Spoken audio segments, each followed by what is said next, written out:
Open a gardening book published before 1950, and a peculiar ingredient shows up again and again in the margins, in the handwritten notes, in the small practical asides experienced growers used to pass down without much ceremony. Onion skins. Steeped in water, poured at the base of struggling plants. It appears in farm journals. It appears in extension pamphlets from land-grant universities written for rural households. It appears in the kind of advice columns newspapers used to run for home gardeners, sandwiched between recipes and weather predictions. And then, sometime in the decades following the Second World War, it simply stops appearing. Not because anyone disproved it, not because a study came out showing it failed. It disappears from mainstream gardening advice for the same reason a long list of free, effective, kitchen-based remedies disappeared during that same stretch of decades. The economics of the lawn and garden industry changed, and what could not be sold stopped being talked about. This is worth sitting with for a moment, because it explains something that puzzles a lot of long-time gardeners who grew up hearing fragments of this kind of advice from a parent or grandparent. Advice that never quite made it into the glossy magazines or the garden center displays of their adult lives. The period right after 1945 saw an extraordinary expansion of the synthetic fertilizer and pesticide industry in the United States. Factories that had spent the war years producing ammonium nitrate for munitions pivoted almost overnight to producing it for agricultural fertilizer. The infrastructure already existed. The chemistry already existed. What was needed was a market, and building that market meant convincing several generations of American gardeners and farmers that the inherited knowledge their own families had used for free was outdated, unscientific, and best replaced by something purchased in a branded bag. Some of that shift was genuinely beneficial. Synthetic nitrogen fertilizer, derived from the Haber-Bosch process developed decades earlier, prevented real and serious famines and fed a rapidly growing global population. That part of the story deserves honesty, not dismissal. But alongside the genuine benefit came a quieter casualty. An entire body of low-cost, kitchen-based, biologically sound gardening knowledge got pushed to the margins, not because it had been tested and found wanting, but because nobody could put a logo on it and sell it at a markup. Onion skin tea is a near-perfect example of why this happened, because the economics of it are almost embarrassingly simple to understand once they are laid out plainly. A company that wants to sell a garden product needs several things to make the business work. It needs an ingredient that can be sourced in bulk and concentrated. It needs a manufacturing process that can be patented or at least kept proprietary long enough to justify a premium price. It needs packaging that can carry a brand identity onto a store shelf. And it needs a margin wide enough to pay for the advertising that gets the product in front of customers in the first place. An onion skin satisfies none of these requirements. It cannot be patented because it is simply the outer layer of a vegetable that has existed in roughly its current form for thousands of years. It cannot be meaningfully concentrated into something dramatically more valuable than the raw material, because the active compounds are already present at useful levels in the dry skin itself. It has no packaging story, because the product is, quite literally, kitchen waste.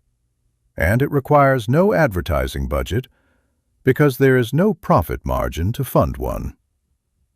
This is not a conspiracy in the sense of secret meetings and hidden documents. It is a far more mundane and, in some ways, more troubling story. An entire category of effective, free remedies simply could not compete for attention in a media landscape funded by advertising, because the companies funding garden magazines, manufacturer-sponsored extension materials, and eventually television gardening programs had no commercial interest in mentioning an alternative that cost nothing. The knowledge did not disappear because someone hid it. It disappeared because there was no profit motive driving anyone to keep repeating it, while there was a very large and growing profit motive driving constant repetition of the branded alternative. Here is what that branded alternative typically claims to deliver, and here is what the forgotten onion skin remedy was already doing for free. Quercetin, a flavonoid compound found in concentrated amounts in the dry outer skin of an onion, has been studied extensively in human nutrition research for its antioxidant properties, the same properties that get marketed in supplement bottles selling for $20 to $30 a bottle at health food stores. Inside a plant, quercetin functions differently, but along a related theme. It contributes to the plant's defense against environmental stress, including UV exposure and certain fungal pathogens. And it plays a role in the broader category of plant secondary metabolites that support what researchers call induced systemic resistance, a plant's own internal defense response that activates ahead of an actual infection. Alongside quercetin, the dry, papery skin of an onion carries meaningfully concentrated potassium, along with measurable calcium, magnesium, and iron, locked inside fibers that, left dry and intact, release almost nothing useful to a struggling plant. This is the detail most modern references on this topic get backward, and it is worth correcting clearly. Burying dry onion skins directly into garden soil, the way many casual gardening tips suggest, does technically work, but it works on a timeline of weeks, sometimes longer, as the fibers slowly break down. A plant in active distress, yellowing leaves, stalled growth, the early signs of fungal pressure during a wet summer, does not have weeks to wait for slow decomposition to release what it needs. The method that actually produces fast, usable results is extraction through water, not decomposition through soil contact. The principle is the same one behind making tea from any dried plant material. Water pulls soluble compounds out of dry plant tissue far faster than soil microbes can break down that same tissue physically. A handful of dry, papery onion skins, the kind that accumulate in a kitchen drawer or a small jar kept specifically for this purpose, goes into a quart-sized glass jar filled with cool tap water. No heating required, no specialized equipment. Left at room temperature, the water begins changing color within hours. By the end of the first day, it has taken on the shade of weak tea. By the second day, it has deepened into a clear, rich amber, roughly the color of black tea steeped a few minutes too long. That color change is the visible signal that potassium, calcium, magnesium, and quercetin have left the dry fiber and entered the liquid in dissolved, plant-ready form. 24 to 48 hours is the complete extraction window. There is no benefit to steeping longer, and unlike fermented preparations, there is no risk of spoilage developing within this short time frame at room temperature, since the process here is simple extraction rather than fermentation. Once the liquid reaches that deep amber color, it is ready to use, undiluted, poured directly at the base of the plant rather than on the leaves. This is a meaningful difference from several other kitchen-based garden preparations that require careful dilution before application. Onion skin tea, prepared through cool water extraction rather than fermentation, does not carry the concentrated organic acids that make undiluted fermented brews risky to tender root tissue. It can go straight from the jar to the soil at full strength. Applied at the base of a yellowing tomato plant or a pepper that has stopped setting fruit, the visible response typically begins within days rather than weeks. Stems begin to thicken first, often within 3 to 4 days. New leaf growth coming in noticeably greener follows shortly after. Flower production on stressed plants frequently picks up within the first week of consistent application, applied roughly every 7 to 10 days throughout a fungal pressure-prone stretch of the season. The mistake most first-time users make with this preparation is impatience in the wrong direction, the opposite problem from most fermented kitchen remedies. Because the process here is simple extraction rather than fermentation, there is a temptation to assume hot water might speed things along, the same logic someone might apply when making a cup of tea. This is the single detail worth correcting clearly. Hot water extracts certain compounds faster, but it also begins breaking down some of the more delicate flavonoid structures, including a portion of the quercetin content, before that liquid ever reaches the garden. Cool or room temperature water, given the full 24 to 48-hour window, extracts a more complete and more stable nutrient profile than a rushed hot water version ever will. Patience with temperature, not patience with time, is the principle that matters here. The dry skins removed from a finished batch can go directly into a compost pile, where whatever trace nutrients remain will continue contributing slowly to that longer-term process. Nothing about this preparation generates waste. Even what comes out of the jar at the end has a second purpose waiting for it.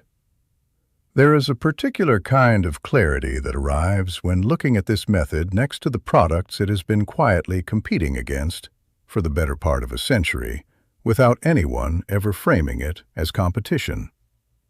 A bottle of quercetin supplement, marketed for human health, sits on a shelf for $20 to $30, sourced largely from the exact same plant family this method already uses, processed through methods designed to justify that price point rather than to outperform what cool water and patience accomplish for free.